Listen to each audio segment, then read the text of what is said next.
What is this invocation to the gods? Indra, Pusha, Brahaspati. And there are several other gods as well, the Upanishads talk of. If the Upanishads are monistic, if the truth is one, what are these gods? Yeah. The Upanishads are known for their austere monism, right? From where do the gods come then? Brahma Vidya. And these innumerable gods, how are they dotting the scene? Who are they?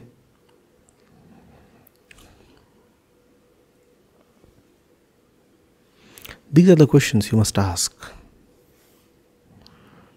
If the Upanishads are all about Brahman and Atman, and they address the Aham, then only these three should be appearing and reappearing in the texts. Brahm, Atma, Aham.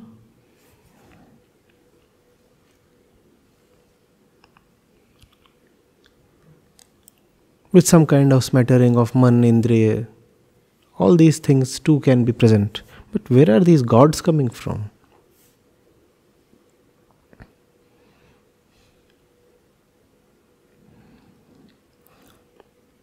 These gods represent the various faces of Prakriti as seen by the ego. The ego is in the middle of Prakriti. The ego is Purusha. Going by Sankhya Yoga, Purusha and Prakriti constitute a duality. Going by the Bhagavad Gita, Purush is just another kind of Prakriti. Jad and Chetan are not separate but a continuity. Do you see the beauty in this? Purush is Chetan, conscious. Prakriti is supposed to be Jad. Sankhya Yoga says they are different. Purush is the watcher, Prakriti is the watched, the seer and the seen. Sri Krishna says something a little beyond that. He says, no. Prakriti itself watches itself. Purush is Prakriti, but if you want to differentiate it from insentient matter, you can call it Para-Prakriti. Now that's great. Because that which you call as conscious actually arises from that which is unconscious, no? The two are inexorably linked. Look at your own body. Can you have consciousness without matter? Can you be conscious without the brain? Right? So these two go together. It's a continuum. Sometimes matter is just matter. And then there are times when the matter starts exhibiting consciousness. Sometimes the soil is just soil. And then comes a point when the soil becomes the plant. So how do you say that these two are different dimensions? How can you say that Jad and Chetan, Purush and Prakriti are dimensionally different? No, they are not. They are a continuity. You remain Jad, Jad, Jad, Jad, and then slowly you turn Chetan. So there is that which you call as unconscious. There is that which you call as conscious. And then there is that which you call as superconscious or beyond consciousness. And the three are all actually a continuity, and that's such great news for human beings. The insentient body, consisting of stuff like minerals, bones, blood, gives rise to consciousness.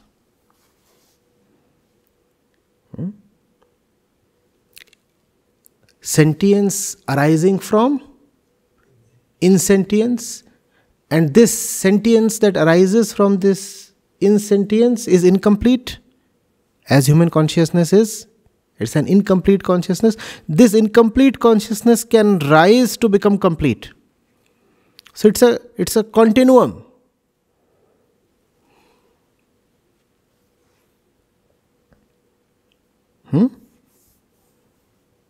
From the insentient to the sentient to the suprasentient.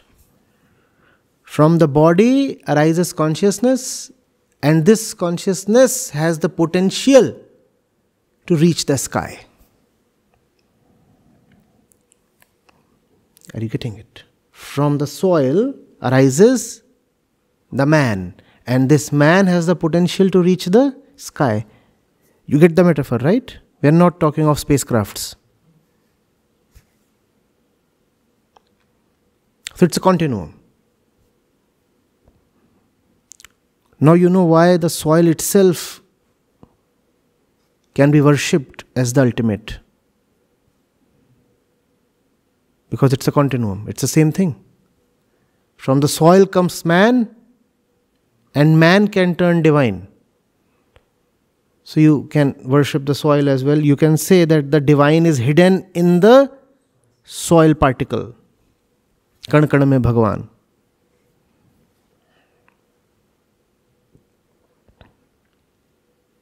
You getting it?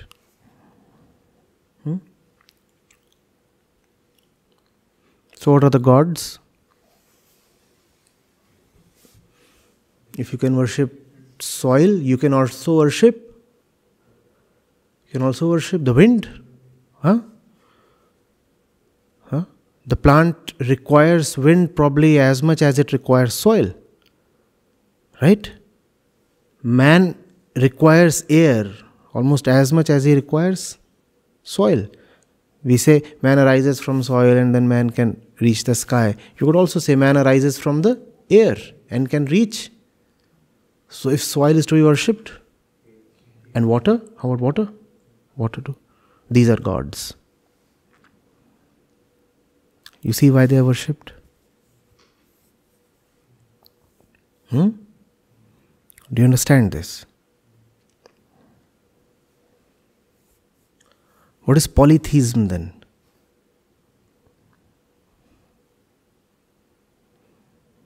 You have to understand. Upanishads, in a way, are monistic as well as polytheistic. Now that's a strange combination. One Brahm, millions of gods. One Brahm, millions of gods. Everything in Prakriti is worthy of worship because all of it has the potential to be that. And as far as I am concerned, the ego, the Purusha, I will require Prakriti to be at its most favorable to me if I am to reach the sky. No. How am I to reach the sky? By using Prakriti. So I worship. I say, rivers, kindly be kind to me. Not because the river is the ultimate thing, but because unless the river blesses me, I will not reach the sky. Do you get this? Do you get this? The drop of water has the potential to attain utmost consciousness. Tell me, where does your consciousness come from? Obviously, no soul enters the mother's womb anywhere from outside.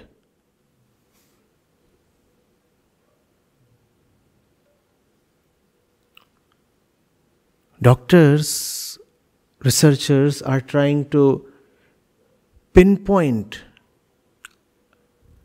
a day or a week during pregnancy at which point they can confidently label the fetus to be conscious. And part of their motive is to figure out a day or week before which abortions can be safely and conscientiously allowed. Not consciously, conscientiously allowed, without the guilt of feeling like a murderer. You can say, before the nth week, the fetus had no consciousness, so it is all right to kill it. It is just a bit of flesh having no consciousness. This is foolhardy. It is always conscious. You cannot arbitrarily draw a line somewhere. If you want to kill, go ahead and brazenly kill. But do not say that you have killed something inanimate or unconscious.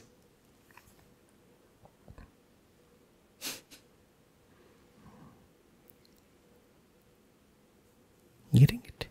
So, whether or not to kill has to be decided on some other criteria. This criteria is not all right.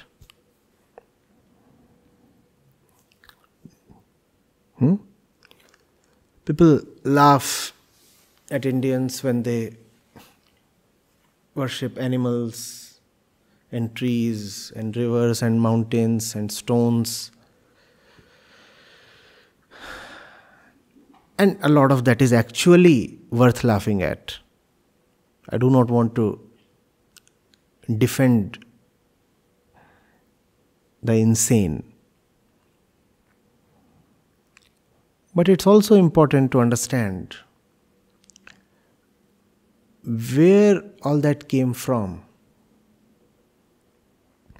It comes from a very rigorous philosophical understanding. It is not superstition.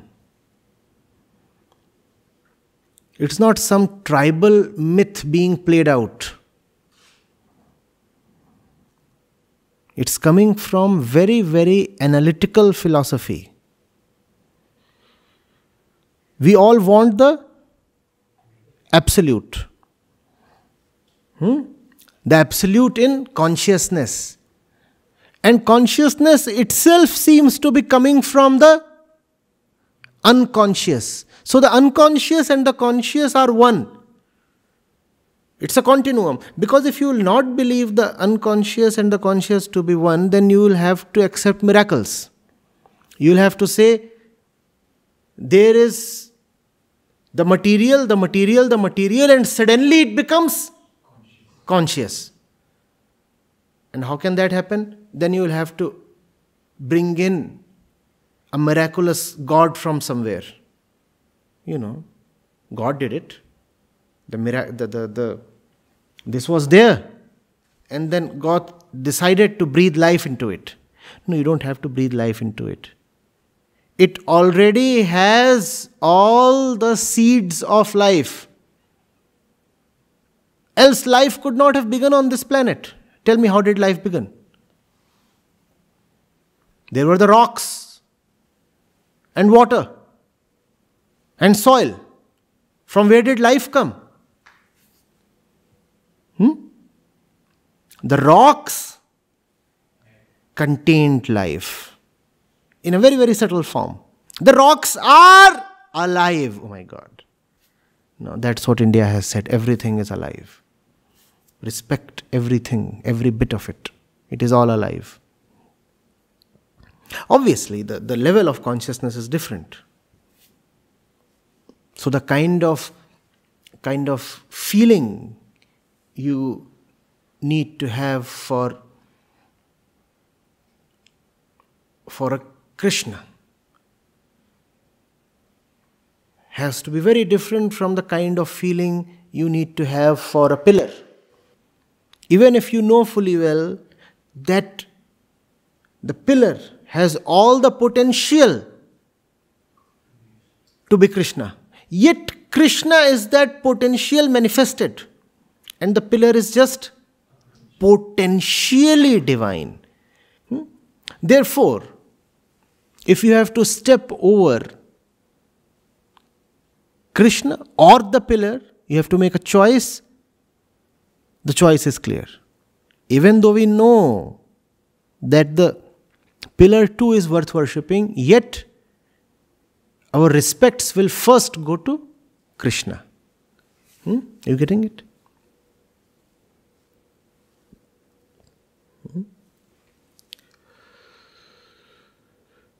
So that's where we stand, and that's why everything in Prakriti has to be worshipped. By worshipping Prakriti, you are just worshipping your own highest potential.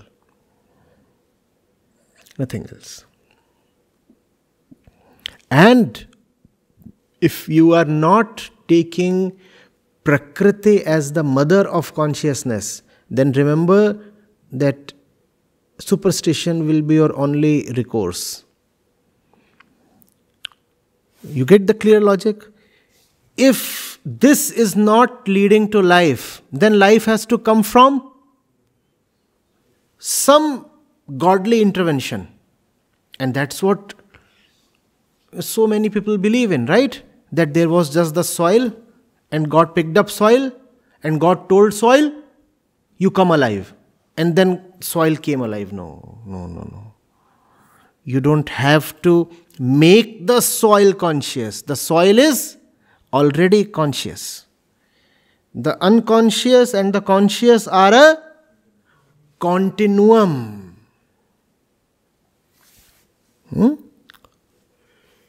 That which we call as dead is alive, just as that which we call as alive is dead.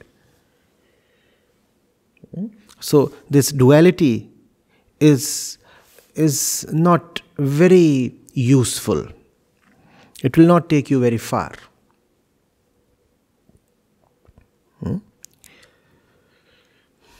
Think of how life sprung up from what you call as the primordial soup of amino acids. They are just amino acids. How can amino acids, chemicals, turn into something living? What does that mean? What does that mean? Jad is Chetan. Sri Krishna knew a thing about amino acids, it seems.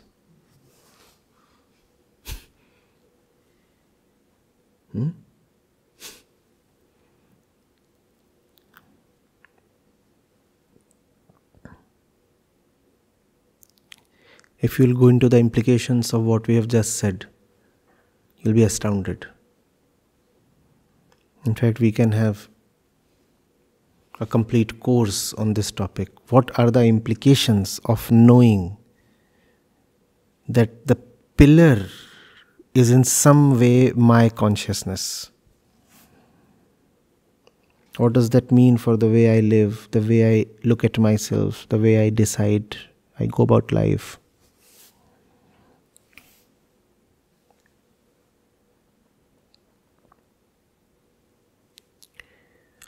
If you can start going into these things, you'll find them so juicy. You'll forget all those modes of cheap entertainment you go after. This is so exciting in an enriching way that you will simply drop all the TV soaps and the cheap gossip and the slander and the excitement and sex all that will just vanish from your radar.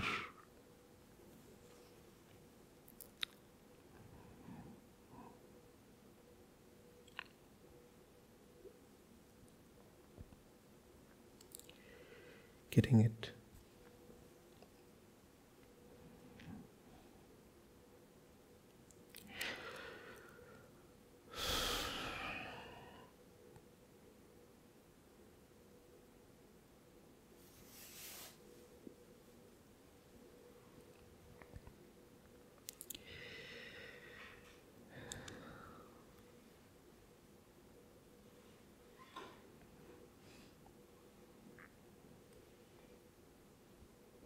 Remember that the absolute truth is not available to be worshipped. You cannot call the truth as immeasurable, infinite, unknowable, and yet worship it. There are many streams of religiosity that engage in this kind of a thing. On one hand, they say, no, the truth can neither be seen nor be heard. You cannot even draw a picture of the truth. You cannot even give multiple names to the truth. And yet they worship the truth. You cannot do that. Look at how inconsistent you are being when you declare in the same breath that the truth is unknowable and yet you worship it. How can the ego worship something that is unknowable to it? The moment it will start worshipping, it will create an inner subtle image. That's the reason why in the advanced scriptures of Advaita Vedanta, you find the seers declaring, worship whom? Go to the Adhut Gita. And that's what is being said. They think there is nobody left here to salute. There is nobody to worship. I am that. How do I worship? To whom do I pay obeisance? I alone am. Or that alone is, let's say. That alone is. And that cannot even be thought of. How do I do something with respect to that? Worshipping is an action, is it not? That which you cannot see, think of, talk of, how do you act with respect to that? So worship is precluded. Therefore, if you are so fond of worshipping, worship Prakriti. Prakriti can be worshipped. Brahma cannot be worshipped. Ever found a temple dedicated to Brahma? Brahma cannot be worshipped. But yes, you can worship the water god, the sun god, the fire god, the god of the mountains.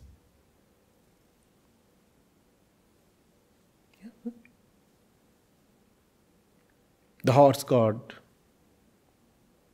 the cow goddess. Oh, they can be worshipped. Brahma, no. So when you say you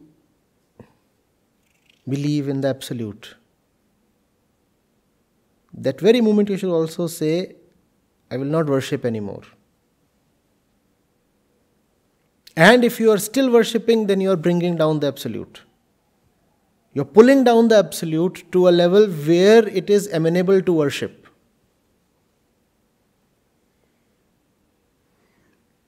That's what even the most staunchly monistic of world religions have been doing.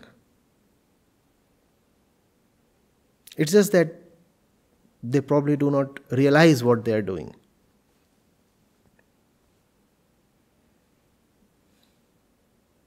This is the way out. Leave Brahma alone. Worship Prakriti.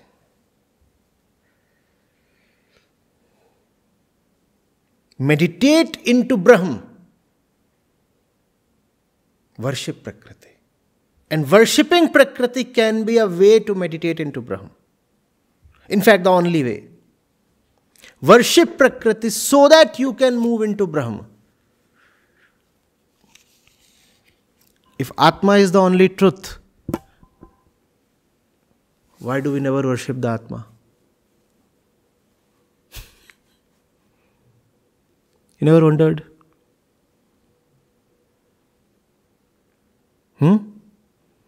So that Atma is not brought down from its untouchable position.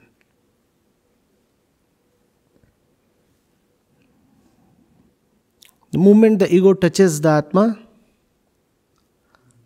it colors the Atma in its own hues.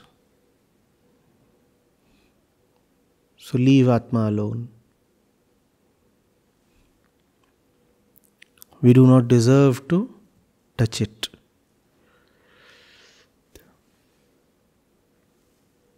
You can dissolve into it. You cannot hold it.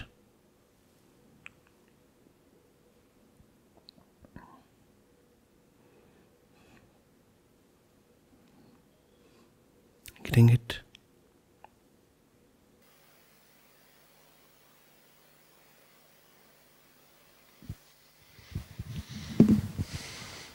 Acharya, what is that mood of a saint when he says that Nirbhay Nirgun Gunre Gaunga?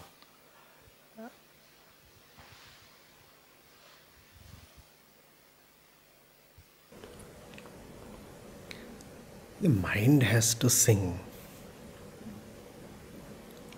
That attainment is so overwhelming, so overpowering, that the normal functioning of the mind is totally disrupted.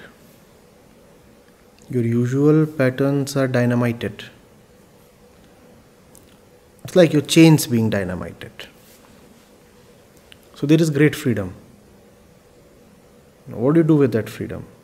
There will be times you will fall deeply silent, very, very silent. There will be times when you will walk, there will be times when you will run.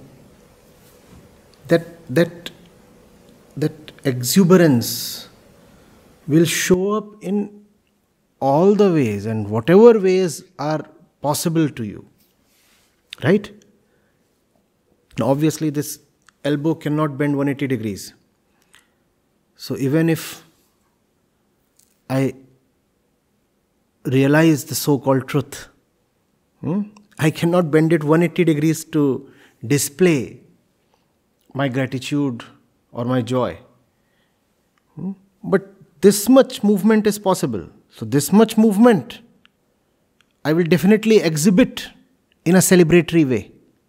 Are you getting it? Whatsoever I can do, whatsoever is possible to be physically, manually done by me, will be used to communicate or exhibit my gratitude, my exhilaration, my euphoria.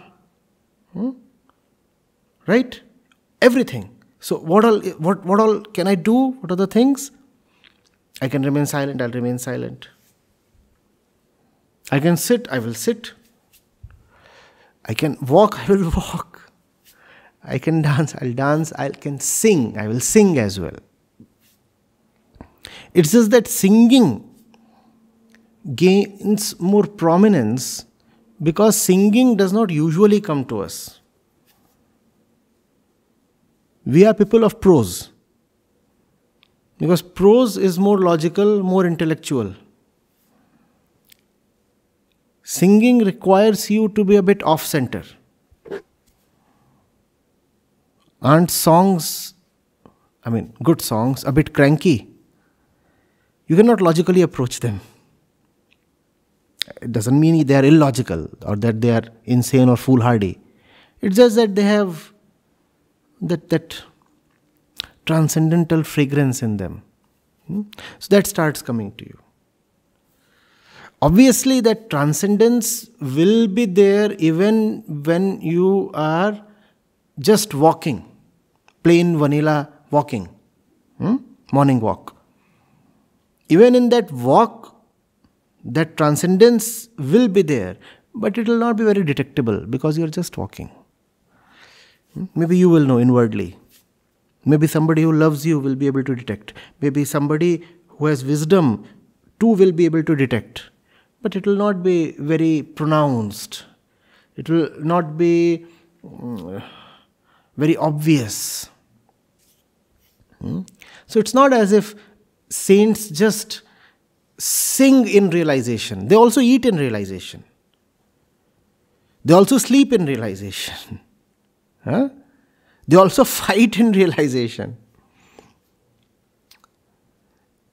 It's just that singing is something that the others can more easily relate to as a mark of celebration.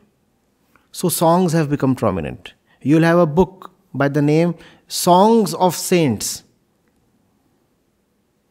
But you'll not have a book by the name Abuses by Saints. The thing is, saints have abused as well. But nobody bothers to, or rather has the guts to collect all those abuses and compile them into a book. Firstly, nobody would have recorded those abuses. It's considered sacrilege. I mean, my guru has just hurled expletives at me. Do I document them? Even if they are documented, what do you want to do? Delete them quickly. Otherwise, people will come to know that my guru is foul-mouthed. And so many of them are foul-mouthed. But you can't have an assortment of the choicest abuses by saints. On and off you do get a glimpse. I mean, if you go through the scriptures, if you dig deep into them, you do get the idea that something is there. But songs are something we can more easily resonate with. So there are those songs. See,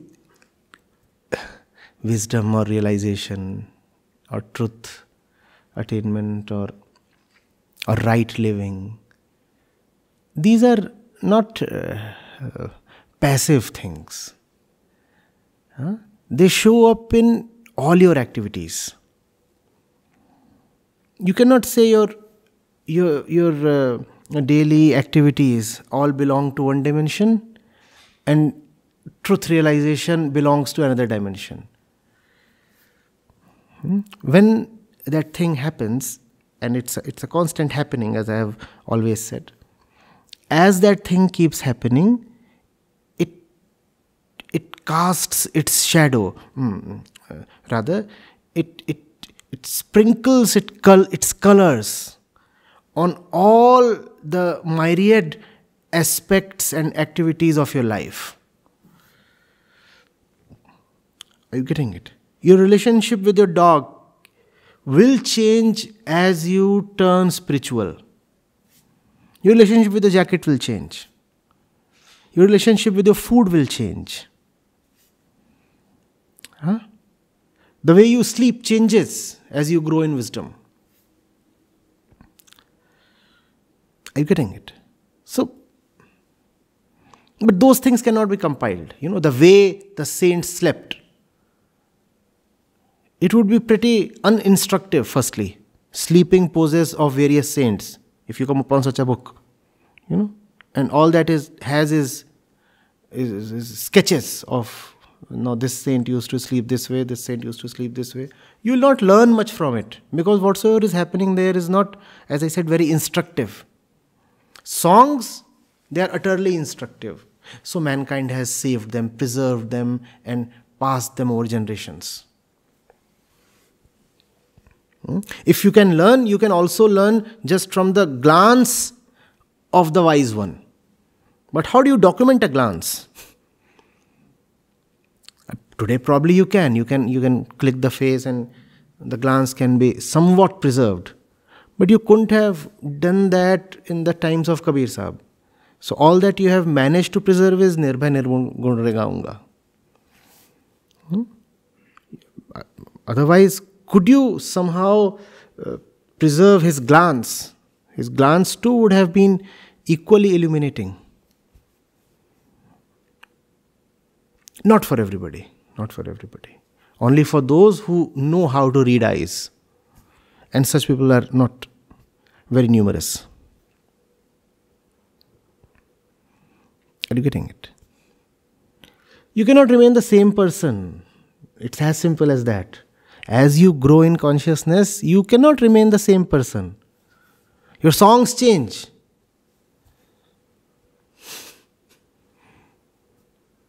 Your face changes, your eyes change, everything about you changes. I dare say the very bodily makeup changes, your cells change. You genetically change. That change might be minor, but it does happen.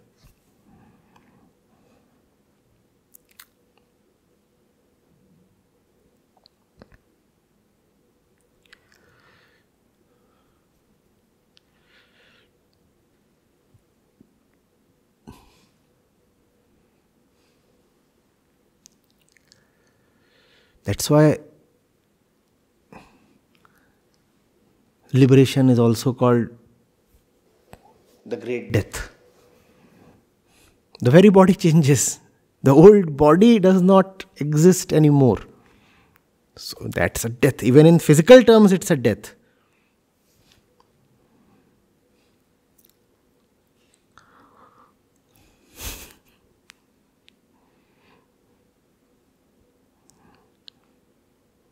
Don't be too surprised if your thumb impression changes. But that will put you in trouble with your bank maybe.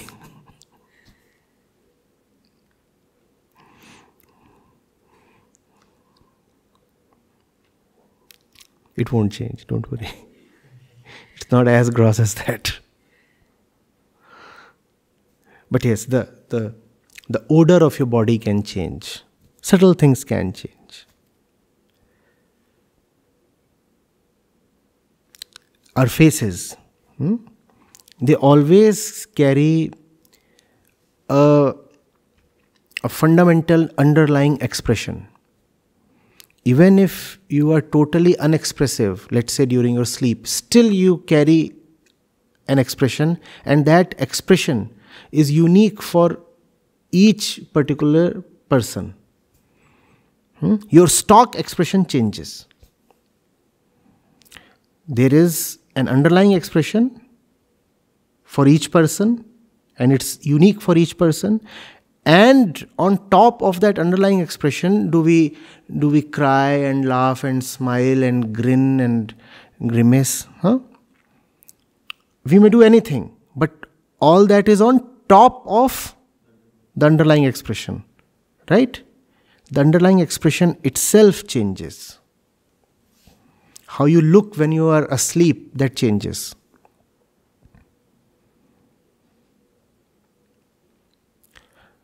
They say, face is the index of the mind. Or what do they say? Eyes are the index of the mind. Face is the index of the mind. The face has to change. The entire book of the mind has changed. The index. How can it remain the same?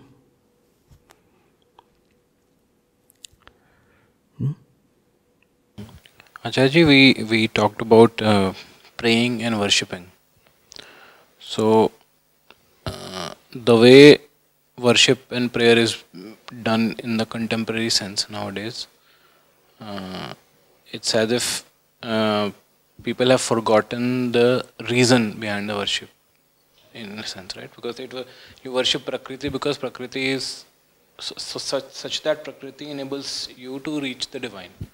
But it has degenerated in a way that, now people want to fulfill their own wishes through prayer, right?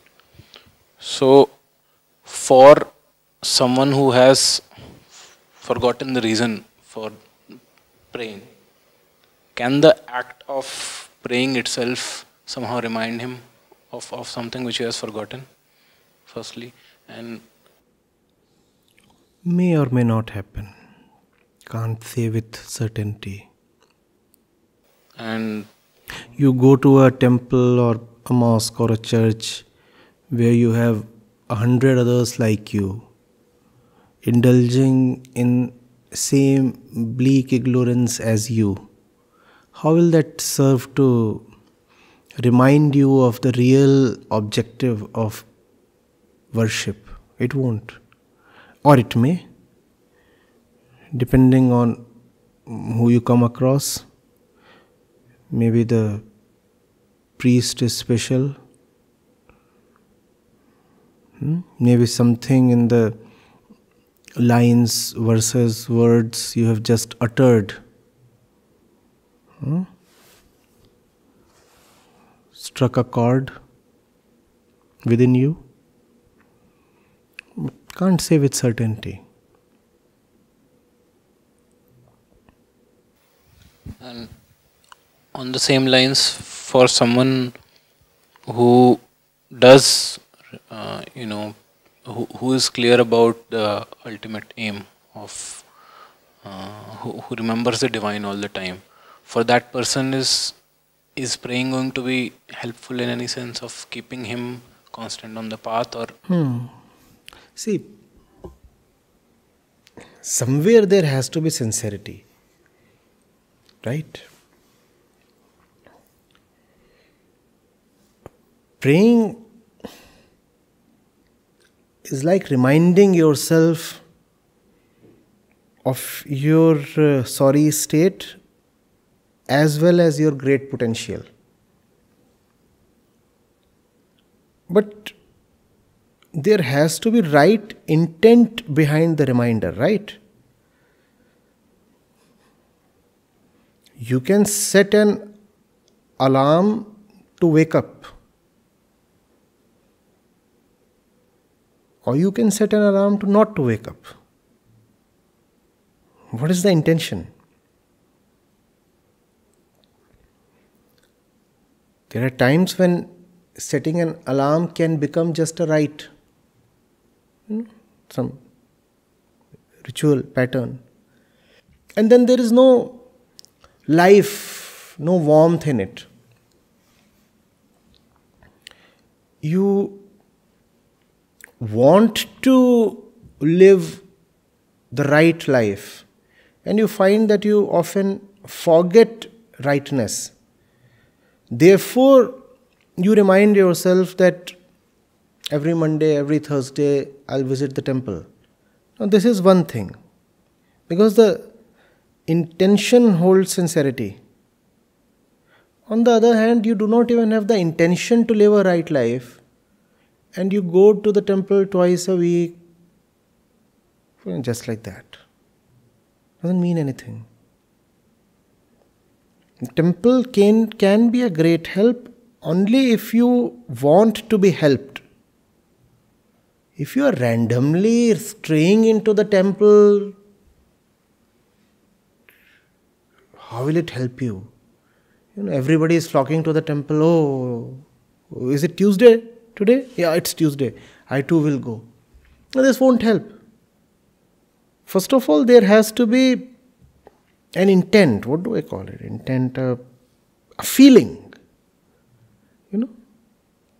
that takes you to the temple. And then the temple can be of help. Can the temple help a dead man? So there has to be consciousness, right?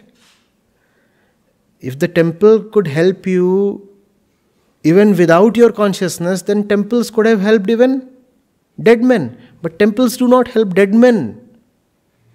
They require the support and the intent of your consciousness. You first of all need to want freedom or liberation or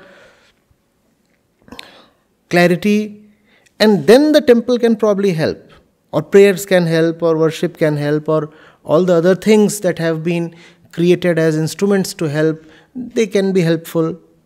Firstly, there has to be intent from your side. That much is clear. Without your active demand,